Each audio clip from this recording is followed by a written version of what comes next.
I don't know if I told you, Emily, but I ran into Merrilyn and her cute little thoroughbred at Plantation.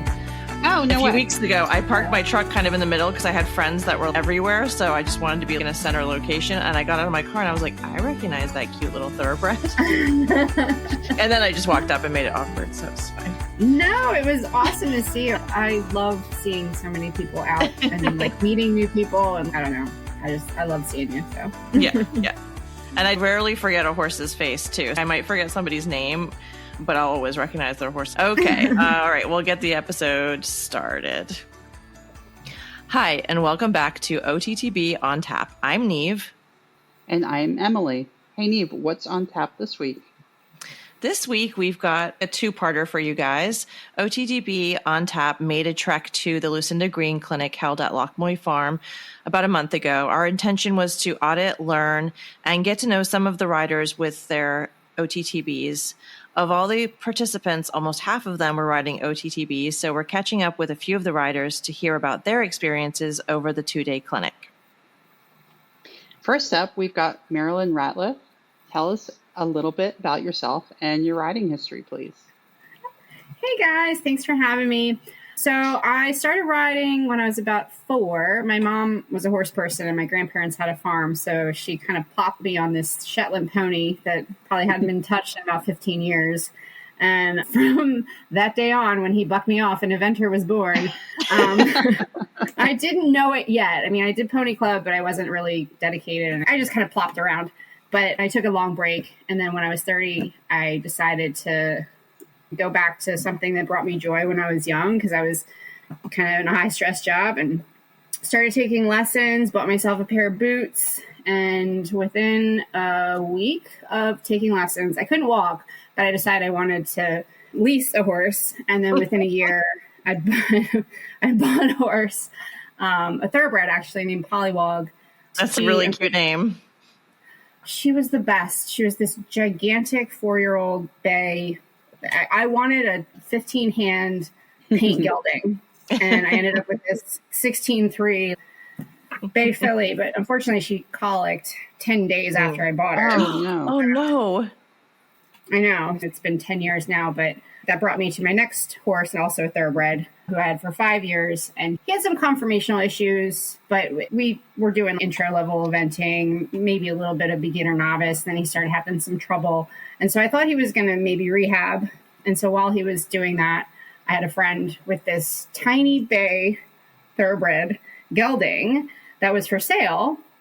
And I just started hacking him, riding him. I did a couple little events, and it became evident that Brando, my chestnut thoroughbred, was not going to come back. And so that tiny bay thoroughbred was Koda Bear. And like I said, he was for sale. And I had this moment where I was brushing his tail because I was trying to help my friend sell him. And I realized that I didn't want him to sell. So I negotiated a lease on him with big goals of doing the beginner novice 3-day, because it was kind of my Olympics. I never thought I'd get to recognize. And then COVID hit. So we competed a little, but the beginner novice 3-day was canceled. So I just did the novice 3-day the next year. And that's kind of how everything's gone with Koda. Like, I don't think I can do it. And he says, yes, ma'am, you can. Hold on. And there we are. So is he the horse that you brought to the Lucinda clinic? He is. That's Koda Bear. And is that his jockey club name, or is that what you show him under, or do you know his jockey club name? He actually, so I know his breeding, but he was not registered. Oh, okay, cool. So We were just chatting about that earlier today via chat.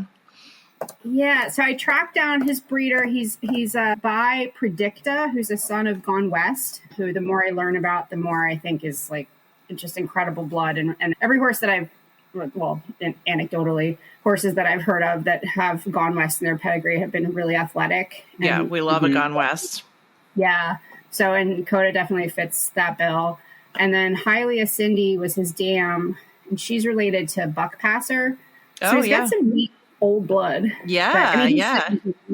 That's very cool. Yeah, I think that's like two of Emily and I's favorite lines there combined. Yeah, I'm a big fan of anything with buck passer. I always feel like they're brave and they jump and they're tough, usually. He's all of the above. I mean, I don't want to say the word that rhymes with round, but he's been very, very much that way. I'll knock on wood for you. Yeah. But no, he's brave. He jumps almost anything. And like I said, at the beginning of our riding career together, I just kind of held on and pointed him towards the jumps, and he did mostly everything. I've been riding him for about 4 years now, so I have a little bit more input now, but maybe. And how old is he? He's 17. Okay, that's right. I remember him being kind of close to my horse's age. He acts and behaves like a much younger horse, right?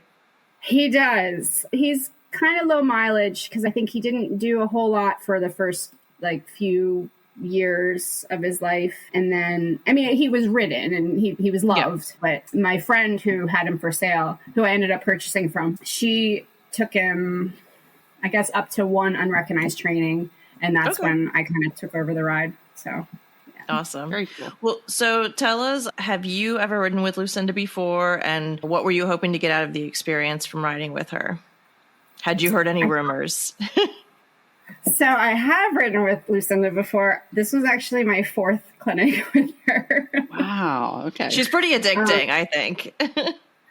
They are addicting. So I've done the last 4 chronologically. Mm-hmm. So I guess my first one was fall of 2022. And I had heard some things that she's tough, but I'd listened to her cross-country academy, a few little free snippets. Yeah. And obviously she's done some horse walks and I'm like, I want Lucinda Green to narrate my life because I love her sense of humor. And I went to that clinic in fall of 2022 and I just came out so confident. And we did our first training together after that. I never, ever thought I'd do beginner novice, much less training with this amazing horse. So, and then I decided to do the second clinic because we came out at training the following year, which I think was a little silly of me, but I just didn't know. And we had some trouble. So I had a couple falls and a couple issues. So we did the second clinic to try to get our confidence back. And it was great.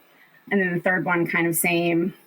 And the fourth one kind of same because we've been kind of working on some stuff. The move from novice to training has been a little complicated for both of us. It's a bigger jump now than I think it ever really was. My last horse was getting ready to do a modified move up, but the last training he did, I remember with the rider that was riding him, I was like, this seems like prelim. This is crazy.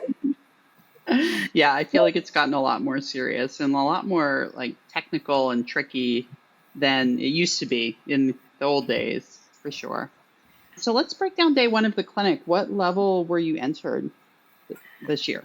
So I did sign up for the training group because I'd done a couple at novice level and really it's not the height for him. It might be for the jockey.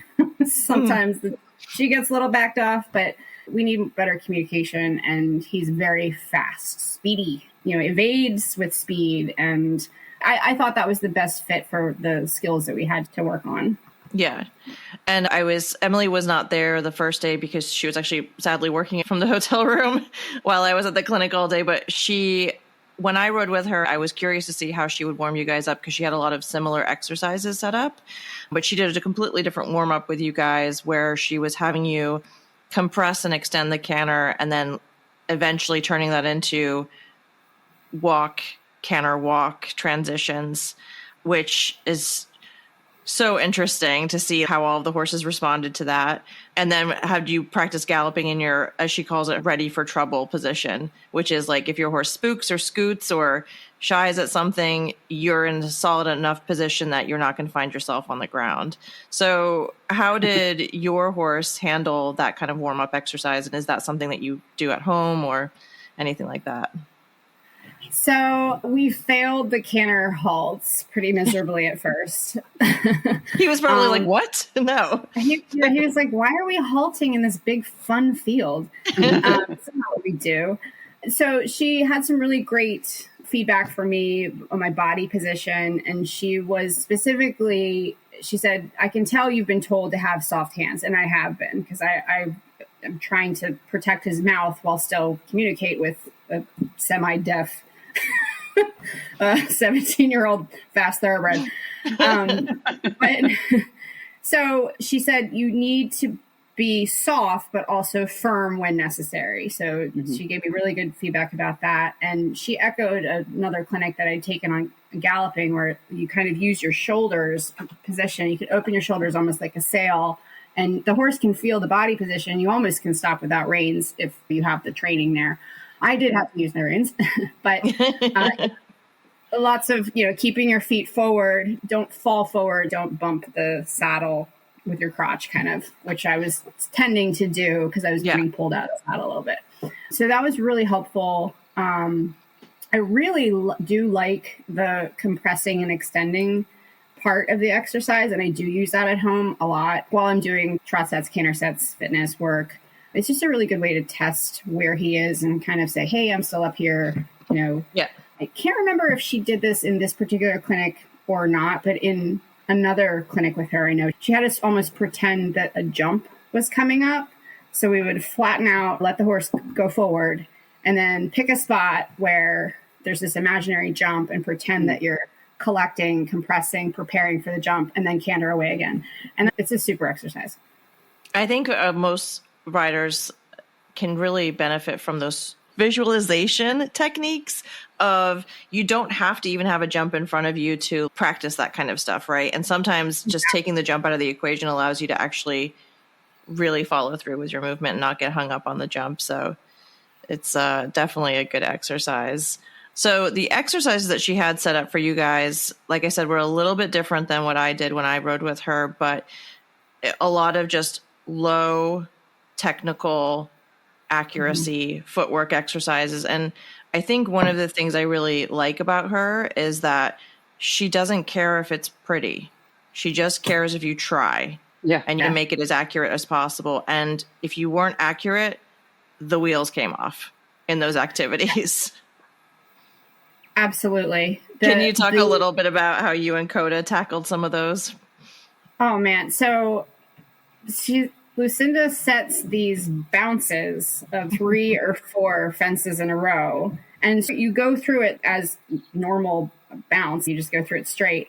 But then she'll say, all right, jump just the last one, or jump just the middle 2. And so you're at an angle. At an angle, right? So you're slicing through the middle, and so you have to direct your horse in a 3 to 4 foot spot. I was trying to mathematically figure out if there's 6 feet in between on the angle. I don't know. It's very, very narrow. It's probably not narrow to a 5-star rider, but to a novice training idiot like me. Well, I wouldn't sell yourself short, because I will post pictures with this episode, because I was the photographer at this event as well. And I stood at the end, or the beginning in some cases, of this particular exercise, and you could only see the line if you were right on the line. If you were anywhere to the side of the fences or anywhere off the line, it looked completely impossible to get. But if you were on the line, you could literally just kind of look at the last jump and sort of thread your needle through the 3 fences. Wow. Absolutely. And you're basically telling your horse, jump into this mess of verticals, right. To somehow get yourself through these 2 bounces, and then stay on the line to slice the vertical that was in the middle, and then the oxer that was in the end. And you're exactly right, because she had us kind of look at the line, and it magically appears, but if you're not right on it, it's gone. And the thing about that, I think that the overarching thing I love about Lucinda Green clinics is that she'll ask you to do something. And for me, I think, oh my gosh, that's impossible. I can't do it. And then you just figure it out. You and your horse do it, and you feel like an absolute hero. It's amazing. It's so cool. Yeah, it really is. And how big were these jumps, do you think, about? I've always heard they're kind of low. I'm kind of bummed I missed this first day. But what you're describing sounds extremely difficult if it's anything over a cross rail. They were even then 2 feet, 2.6. I mean, small. A couple years ago, I would have not thought they were small. I mean, the horse had to make an effort, but not a huge effort. And it was such that If you knock a pole, it's not a big deal. If you miss it, if you get a really weird distance, they can just kind of scramble over it. Right. A few times Lucinda said, I don't know how you did that, but well done. So And she didn't care if you like knocked. accuracy. Yeah, and she You didn't like care if you had knocked something down as long as you stayed on your line. And Absolutely. if you got kerfuffled in the middle of it, she'd have you stop, and the jumps were small enough that you could kind of go from a standstill, basically. Yeah. Over, Because under, Right, because as Yes. Lucinda says, if you have a run out, you can't ride, and if you have a stop, you can't kick. That's right. So get She on usually- with it. Right? She usually trots that out maybe a half hour into her first session, and she's like, I don't want to hurt anybody's feelings, but... And then you're like, I don't want to have a stop. I don't want to have a run out. Yeah. I've had both, and I'm like, oh, I can't ride and I can't kick. Oh. So did you guys struggle with these exercises on the first day, or did you just sail right through? How did it go for you guys? So the first day, because I've had the benefit of doing those types of exercises a few times now, it was not a perfect day. We had some runouts because I can't ride. I was very pleased with how we dealt with skinnies. She usually builds in these skinnies that are basically those cavaletti blocks with teeny tiny poles on them. And we have had trouble with them every single year except this year. I was so proud of that. But really, we struggled this year with speed and steering. You know, not so much steering.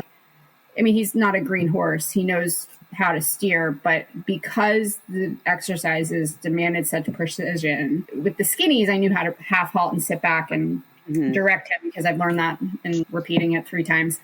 But when there was space for him to open up, he took the opportunity, and I didn't always have the control I wanted. I also was trying out a new bit, which Lucinda encourages. You know, Yeah. She says, bring whatever we want to the clinic and we'll work with it. So I had a whole bucket of bits. We ended up not switching out the bit, but we did work on the bridle a little bit and running martingale. So Yeah, I was going to ask you if you had borrowed any tack from her. I know she travels with a whole arsenal of favorite pieces of tack in her many shopping bags. there is a running martingale that she used last clinic with him and this clinic with him, and I'm trying to get somebody to recreate it. I haven't Is it found the somebody. elastic one? Yes, it's Yeah. It's short elastic with a really long leather piece, so you can roll it and you can adjust it from 6 inches long to draft horse length. So. Yeah. Oh, wow. I know I've used some of those that Bartville that makes none finer goods. They have an elastic one, but I don't know that you can adjust it like that. But I bet they would make one. I bet they would. She said she had hers made, so that's why. Of course she did. Yeah. She should patent it. She's like, this is a one of one.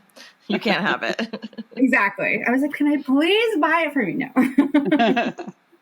Now, at the end of day one, how are you feeling about your ride, and what kind of takeaways did you have in terms of any kind of confidence or feelings of, oh gosh, maybe I'm a little in over my head, or any kind of feelings like that?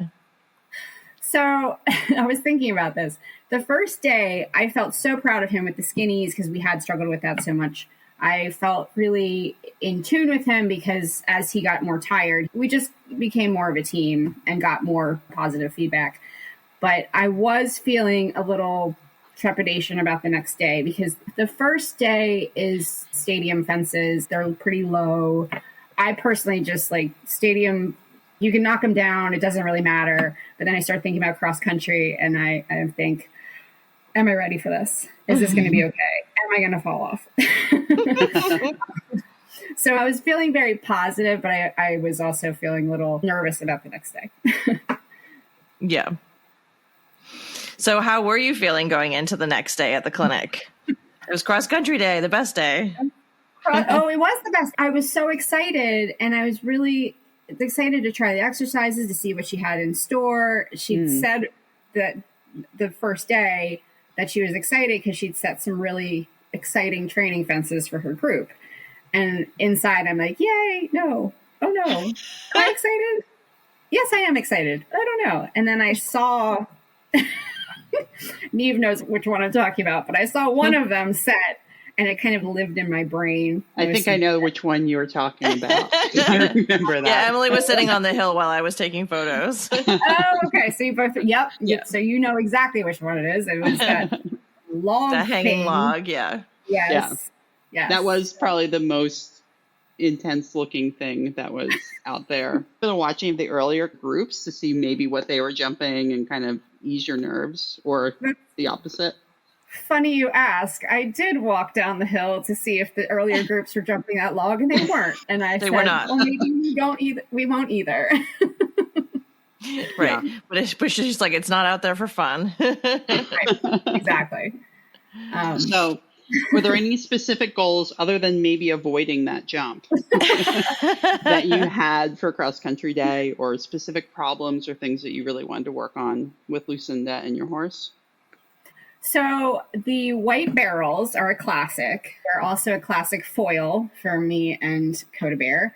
So I really wanted to get those right the first time. And I wanted to build confidence. And that's such a kind of not specific goal, but right.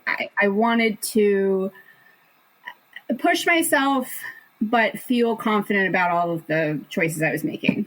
And I knew Lucinda would not guide us wrong in that realm, and I wanted to keep working on.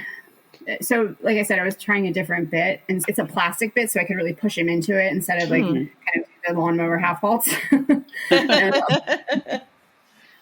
So I wanted to continue to embrace that kind of way of riding. So she was big on use the cuddle, hold in the front, give, but almost like a dressage feeling instead of more like half halting, giving and taking. So I wanted to keep working on that. And I think that was my biggest goal, besides kind of just keeping my confidence up and his confidence up. Gotcha. Yeah. And take us through the warm-up that she had you do before you even started jumping. I thought that was very interesting and kind of different than I've seen in other clinics. It was neat. So Lucinda's big on, she was saying that terrain is where she thinks eventing is going, because you can only make the jumps so hard. So learning to deal with terrain is really important. And so she had us on the side of a hill, kind of next to the water, cantering up and down the hill and doing a stop at the bottom.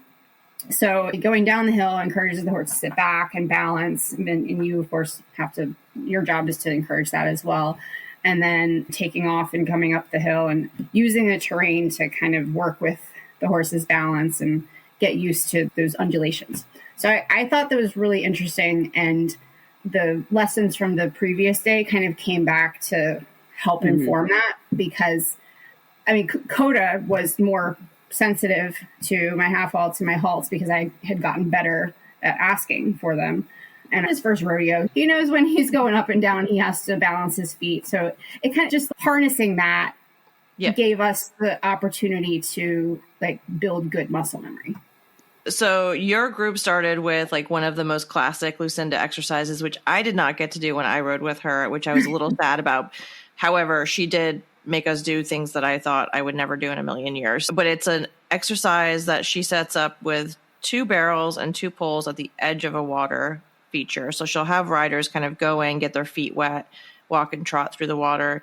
And then she'll have them go through a space where there's plenty of room for a horse and rider to go through the 2 barrels and then gradually squeeze the gap. And I was actually more surprised at how the more experienced horses handled this exercise than the greener horses. The greener horses seemed a little bit more willing to like YOLO it, I guess, right, and just try.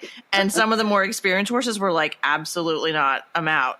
So how did Koda handle those exercises? And did you struggle with anything in particular with that? So the white barrels, this time around, again, I think since he's done it a few times, we sailed through it immediately. And I was so pleased because I was really kind of gritting my teeth and thinking, ooh, I don't know how this is going to go. But he was good with it. He was also one of the first horses to go through it. And I think that once it gets a little wet and shinier, it gets a little more scary looking. Yeah. And I can't remember if it was last clinic or the clinic before that, but we almost jumped on top of Lucinda once because she said, basically, we're having trouble. We're running out right, running out left. And she said, okay, aim for me. She's standing on the other side of the barrels. She says, aim for me and try to halt in front of the barrels. And oh my God. You try to halt in front of the barrels, your horse goes straight over, bang, almost on top of Lucinda Green. My goodness. Boyd tried that a couple of years ago in a clinic where he decided he was going to be a wing for a ditch. And there's like a whole series of photos where he's like almost hilariously getting trampled every single time. It was not effective. Also, you're like, I don't want to kill a legend today. No, not today, you know. Oh my God. Well, that's good. I mean, I felt like if you could get through that, then probably some of the other portions were a little bit easier. So then you guys moved on to doing like more stuff in the water, kind of putting stuff together. And you guys went up the hill and just kind of pieced some stuff together. At that point, did you feel like you were kind of really rocking and rolling with your horse, or were you struggling with anything at that point? Because you were kind of close to the barns and close to the trailers, which some of the horses struggled with. The gravitational pull. A gravitational pull. Well, and that was a steep hill too. I mean, really steep hill. And so Lucinda says, all right, trot behind here and come up over the hill and go down the hill into the water. I'm like, what? Because, I mean, I felt like the man from Snowy River leaning back, and it went okay. It went well. Again, she's not going to ask us to do something that is unsafe or dangerous or anything. And obviously she asked us to do things that we feel like superheroes after we do them. And we struggled a little bit more with that though, because I think of my trepidation about going down the hill. Koda is fast and he does tend to get on his forehand if I let him. That's the recipe for not a great ride downhill. But he saved us really in those exercises, because I was not supporting him in the beginning until I remembered to keep my feet in front of me and, you know, sit and hold. But yeah, they're great exercises because they do challenge you to kind of think differently about what you can do and what your horse can do. And they know where their feet are and they know how to jump into water. And actually looking back, I really enjoyed that exercise, even though I was very nervous about it when she announced it. Well, you had you guys jumping this roll top that was kind of on the side of the hill before the water too. And I thought that it jumped incredibly well for most riders, but I think that the hardest part sometimes of cross-country riding can be trusting your horse to know where his feet are. And I think that if you don't train on undulating terrain or practice, like even just hacking out over, as she calls it, uncomfortable ground training, then your horse does not learn. If you only ride in pristine rings and perfect footing, then how would the horse really know? I mean, obviously some of it's built in and genetics. She was talking to us a little bit about how if you can get a horse that has some old timey pony blood in it, it's always going to have better footwork than a standard kind of horse. But I love the fact that she builds on those exercises so that you kind of go, I can just ride this horse and he'll sort it out. Yeah. He'll sort it out.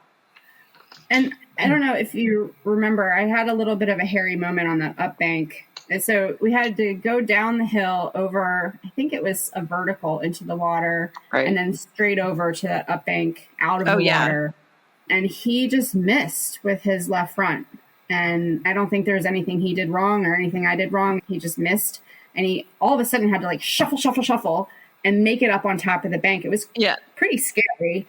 Yeah, I have photos from one side and you have photos from another side. We should post them in the episode because I might have video too. I'll have to look. Yeah, he turned himself inside out for you. Yeah. He's like, hold on, Mom, I got it. I think he had like one leg up.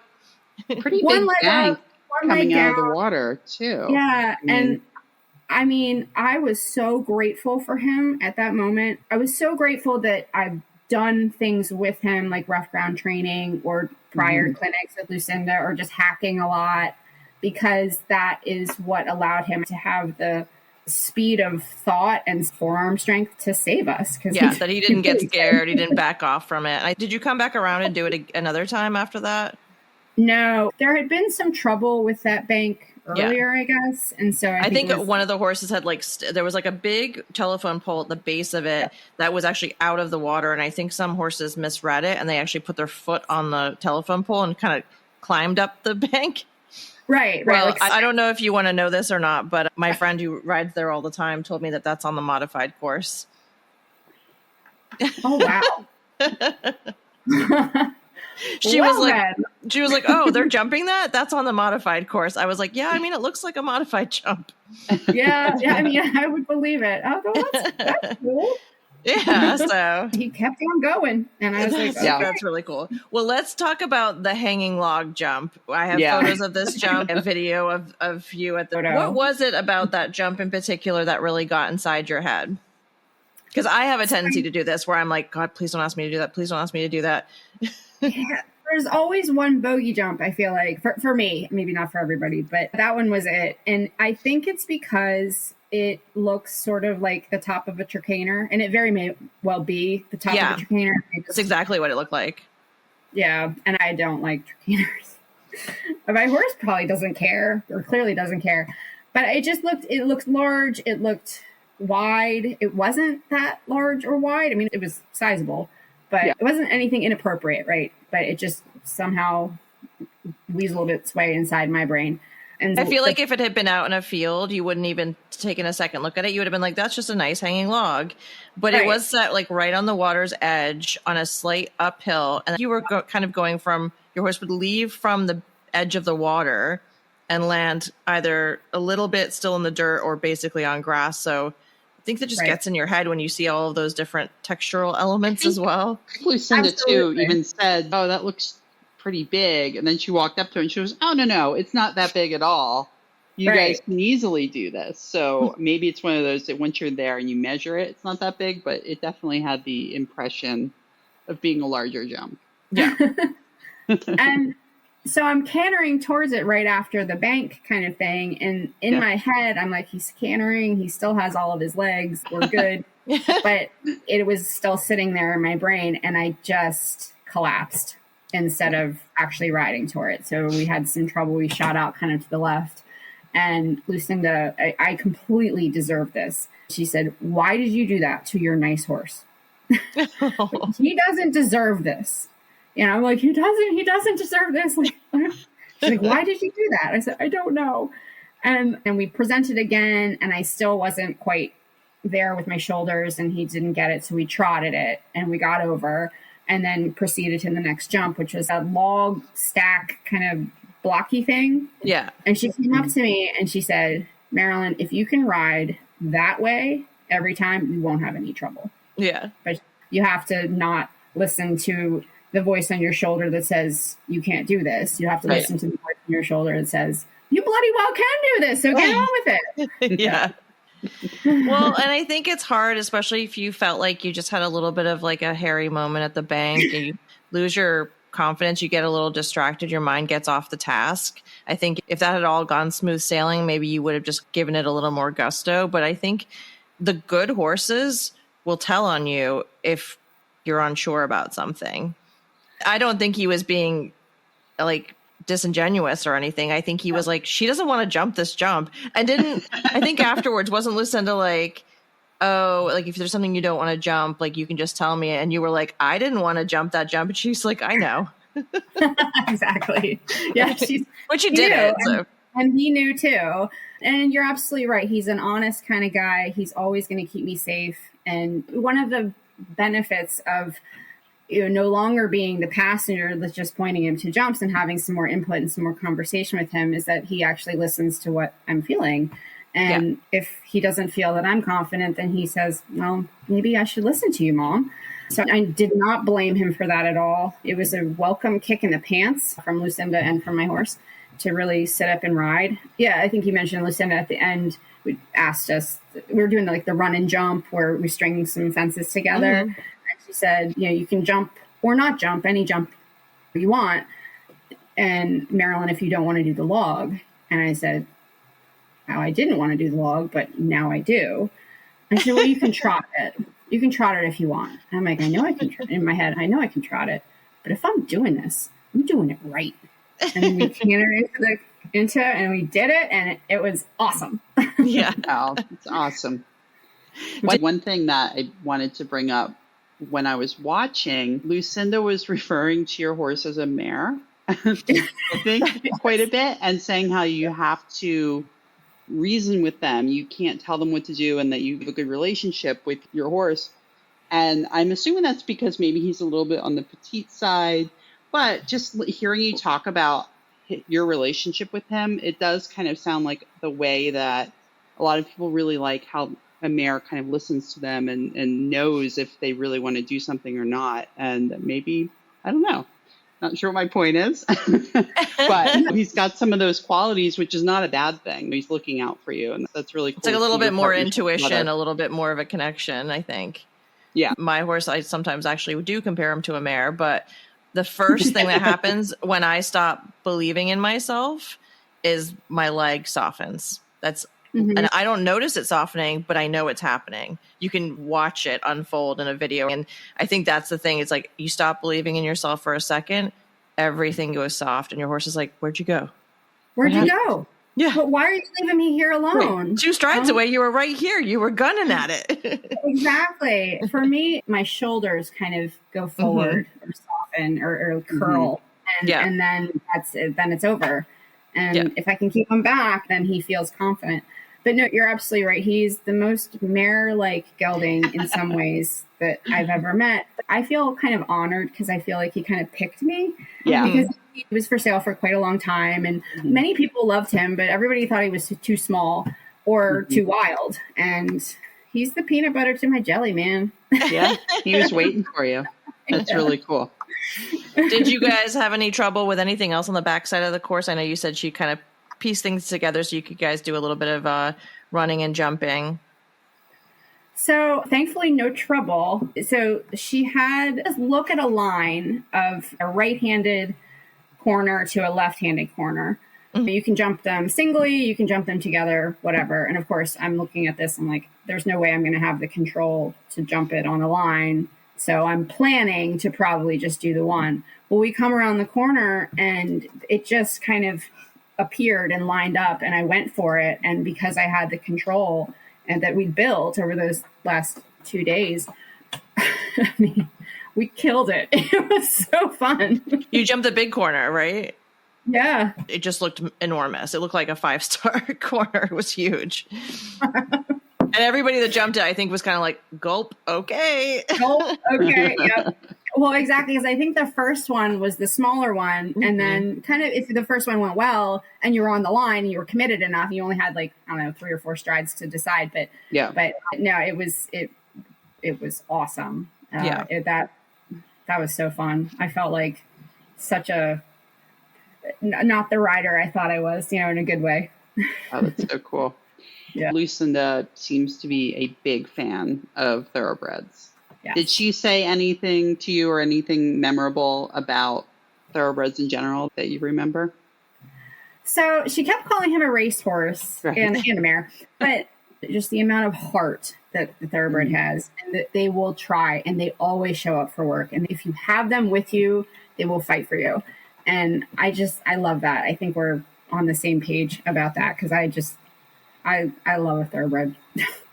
Yeah, absolutely. So what is next for you and Koda Bear coming out of this clinic? Or since it's been a few weeks, maybe a month since the clinic. Yeah, I saw you at Plantation. How'd that go? Plantation was fun. We lost a little bit we had to trot between almost every fence so I just recently did some joint maintenance, a different type of maintenance. We tried some Pro Stride, and it was like magic happy juice for him, but almost because he's real good about himself. So it was a good schooling outing. Yeah. We're headed next to the MCTA recognized at Chihuahua. Yeah. And so that's this weekend. Yeah, I'm so excited. It's beautiful there. Yeah. Awesome.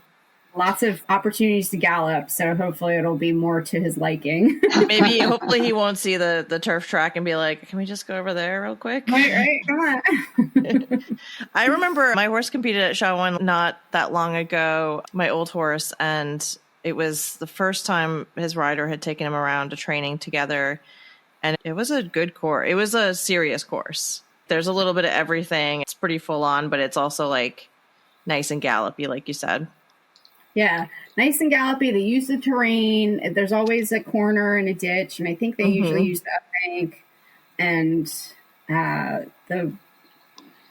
they used to have 2 waters. I think it's just 1 water this time. But yeah, that the water complex is really interesting there. Well, what was I going to say? Sorry, my brain fell out. Since I was the official photographer for this clinic, I will be posting photos for each horse and rider, hopefully to highlight some of the exercises that we were talking about. Is there anything else that you want to add at the end of the episode? Any little funny outtakes about Koda that you want to share with us or anything like that? I have so many great stories about him. I love him. He loves Pop-Tarts. Like he would do anything for a Pop-Tart, anything. Any particular flavor? Only the cinnamon ones. So I said all Pop-Tarts, but really it's only the cinnamon ones. Because I've tried cherry and strawberry. Cherry was an absolute hard pass. Strawberry was maybe if I'm very hungry. We have a guy that comes to our farm to go on a trail ride once a week with the barn manager. And he stops at this Amish market and picks up these pretzels that are the best pretzels you've ever had in your entire life. Oh, and there's regular ones that have like butter and salt on them. And then the other ones they're like drenched in butter. They're just drenched. Stick your hand in the bag and it's just like, oh my God. Like I'll use the rest of this to like clean my saddle or something. But the cinnamon ones, my horses really started to take a real liking to. So maybe it's something about the cinnamon. Kindred spirits, maybe. Kindred spirits, yes. Yeah. Awesome. Well, Merrilyn, thank you so much for joining us. We'll look for you out and about in Area 2, and hopefully I'll get to see you again really soon. Thanks for joining us again today. If you liked what you heard today, please leave us a 5-star review on Apple Podcasts. Follow us on Instagram at OTTB on Tap, on Facebook and TikTok, and reach out to us with interview candidates and topic suggestions at OTTBontap.com. We love hearing from you. Thanks.